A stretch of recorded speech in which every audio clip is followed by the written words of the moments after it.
नमस्कार साथियों, अगर आपका अकाउंट किसी भी बैंक में है और आपकी उस बैंक की पासबुक बनी हुई है तो आज की इस वीडियो को ध्यान से देखिएगा क्योंकि बहुत से लोग पासबुक को नज़रअंदाज करते हैं। वो ये सोचते हैं ये किसी काम की नहीं है, स्पेशली जब से यूपीआई या फिर गूगल पे वगैरह जैसे ऑनलाइन पेमेंट के प्लेटफॉर्म चल गए हैं। लोग पासबुक के महत्व को नहीं समझते हैं। आज की इस वीडियो में मैं आपको बताऊंगा कि अगर आपके पास पासबुक है तो आपको और भी ज़्यादा सावधान होने की ज़रूरत है, स्पेशली एसबीआई में अगर आपका बैंक अकाउंट है।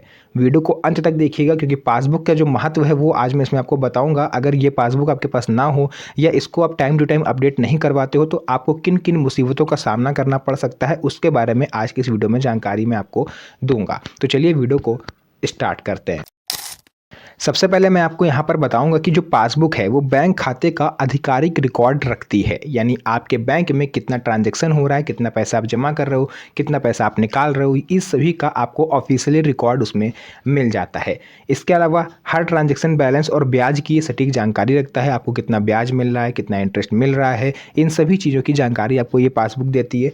आज के डिजिटल युग में लोग मोबाइल ऐप, एसएमएस अलर्ट या नेट बैंकिंग पर स्पेशली ज़्यादा भरोसा करते हैं। बहुत से लोग सोचते हैं कि अगर हम पैसे डालेंगे तो हम पर मैसेज आएगा, पैसे हम निकालेंगे तो हम पर मैसेज आ जाएगा, तो हम बार बार पासबुक को अपडेट कराने बैंक क्यों जाएं।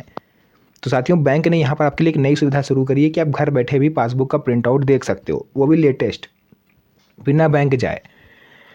देखिए, सरकारी कामों में अगर आप पासबुक को महत्व नहीं देते हो तो मैं आपको बता दूं कि जितने भी सरकारी काम हैं, चाहे एलपीजी गैस सिलेंडर की आपकी सब्सिडी आनी हो, पेंशन वेरिफिकेशन होना हो या फिर इनकम टैक्स आपसे प्रूफ मांगे, ये प्रधानमंत्री जीवन ज्योति बीमा योजना, इन सब का आपको क्लेम करना है तो इसके लिए आपको अपनी पासबुक का प्रिंट करवाना बेहद ज़रूरी है, क्योंकि अगर आप इसका भौतिक रिकॉर्ड नहीं रखोगे तो इन सब चीज़ों का लाभ आपको नहीं मिलेगा।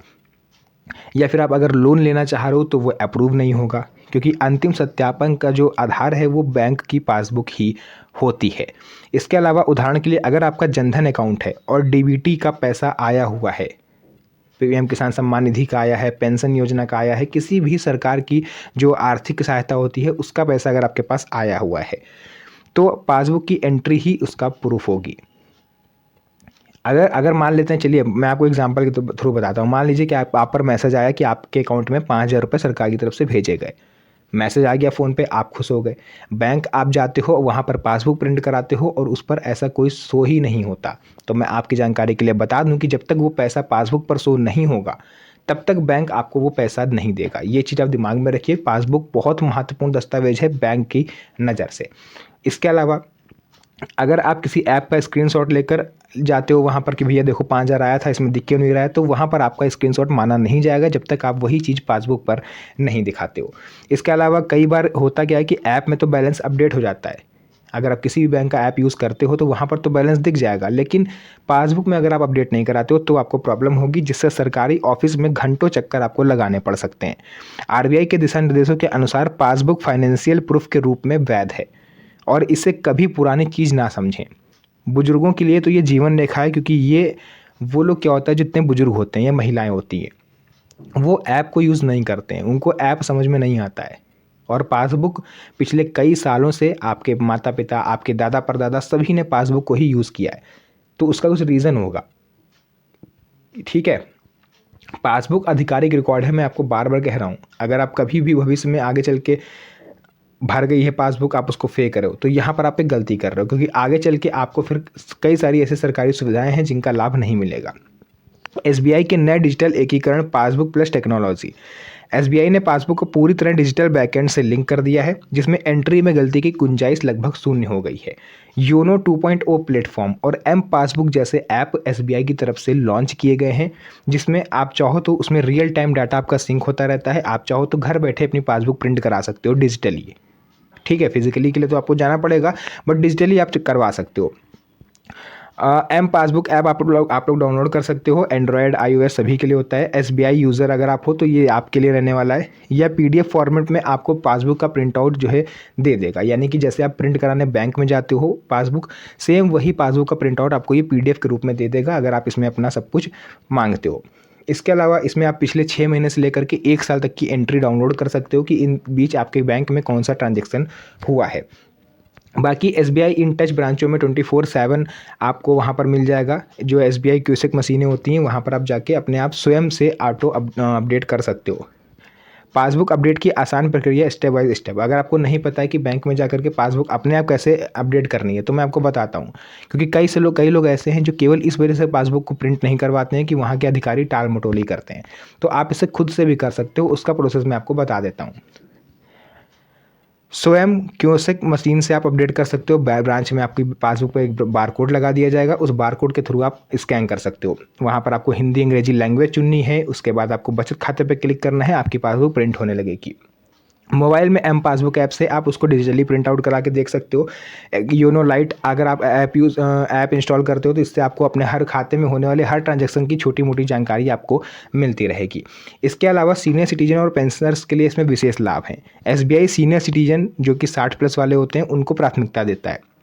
जैसा RBI के 2025 गाइडलाइंस में कहा गया है कि बड़े ब्रांचों में डेडिकेटेड काउंटर होने चाहिए, यानी जितने भी सीनियर सिटीजन हमारे हैं अगर वो बैंकों में जाते हैं तो उनके लिए स्पेशल डेडिकेटेड काउंटर होगा।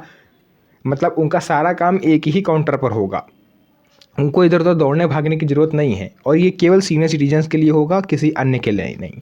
इसके अलावा पेंशन अकाउंट में PPO नंबर पासबुक पर प्रिंट करवाएं ताकि वेरिफिकेशन आपका आसानी से हो, क्योंकि कई लोगों की पेंशन इस वजह से रुक जाती है कि वो लोग पेंशन का जो अकाउंट है उसकी पासबुक को अपडेट नहीं करवाते। अभी रिसेंटली बिहार में ये चीज़ देखी गई है, आपको पता होगा कि 10-10 हज़ार रुपये मुख्यमंत्री जो वहाँ के नीतीश कुमार हैं उन्होंने महिलाओं को दिए, और कई महिलाओं के साथ ये दिक्कत आई है कि उन्होंने पासबुक को प्रिंट नहीं करवाया था, जिस वजह से उन्हें पता ही नहीं चलता कि उनका जो बैंक है उसमें DBT ऑन भी है या नहीं ऑन है, कितना कैसे क्या ट्रांजैक्शन हो रहा है, बैंक ने क्या चार्जेस काटे हैं, कहीं कोई एक्स्ट्रा चार्जेस तो नहीं काट लिए। ये सब चीज़ें आपको पासबुक से ही पता चलती है। सभी प्रकार के खातों पर बदलाव का असर पड़ेगा, चाहे सैलरी अकाउंट हो, पेंशन अकाउंट हो, जनधन अकाउंट हो या सीनियर सिटीजन अकाउंट हो। सामान्य समस्याएं और उनके समाधान। आप लोग जैसे पेज आपका पासबुक का भर गया है तो आप नई पासबुक के लिए अप्लाई कर सकते हो। अगर आपकी पासबुक खो गई है तो आप FIR आपको करवानी है, और आपको वही FIR की कॉपी बैंक में जा कर के देनी है, वहाँ से आपकी डुप्लीकेट पासबुक बन जाएगी। इसके अलावा भविष्य के लिए अपडेट और सावधानियाँ 2026 में आने वाला 2026 है, इसमें बैंक अपने नियमों में काफ़ी ज़्यादा चेंजेस करेगा। तो मेरी आप लोग से रिक्वेस्ट रहेगी कि इस चैनल को सब्सक्राइब कर लीजिए, क्योंकि बहुत से ऐसे नए अपडेट हैं जो आने वाले हैं, तो उसकी जानकारी आपको पहले होना चाहिए, अदरवाइज़ आपको बाद में परेशानी हो सकती है। तो अगर आपके पास भी पासबुक है तो आपको सावधान हो जाना चाहिए, क्योंकि पासबुक एक कागजी दस्तावेज नहीं, ये सरकारी भौतिक रिकॉर्ड आपका होता है, जिससे आपको हर छोटे मोटे ट्रांजैक्शन की जानकारी होती है। और अगर आपने कोई इंश्योरेंस या कोई बीमा कराया हुआ है तो आपके लिए और भी ज़्यादा महत्वपूर्ण हो जाता है, क्योंकि अगर आप लोग प्रिंट नहीं कराओगे तो आपको पता ही नहीं चलेगा कि वो जो राशि है वो कटी है आपके अकाउंट से, अमाउंट से, या नहीं कटी है। बाकी आप लोग खुद ही समझदार हो, अगर आपके मन में कोई डाउट हो, कोई क्वेश्चन हो तो आप नीचे कमेंट सेक्शन में लिख दीजिएगा, उसका रिप्लाई मैं आपको दे दूंगा। तो आज की इस वीडियो को यहीं तक रखेंगे, मिलेंगे आप सभी से नेक्स्ट वीडियो में एक और अच्छी इंटरेस्टिंग मज़ेदार वीडियो के साथ। तब तक के लिए धन्यवाद। जय हिंद।